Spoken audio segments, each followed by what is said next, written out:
স্বাধীন বাংলা ফুটবল দল ও বাংলাদেশের প্রথম জাতীয় ফুটবল দলের অধিনায়ক জাকারিয়া পিন্টু মৃত্যুবরণ করেছেন।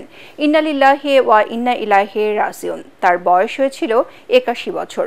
রোববার সন্ধ্যায় হৃদরোগে আক্রান্ত জাকারিয়া পিন্টুকে রাজধানীর একটি হাসপাতালে ভর্তি করা হয়। আজ দুপুরে হাসপাতালে তিনি শেষ নিঃশ্বাস ত্যাগ করেন।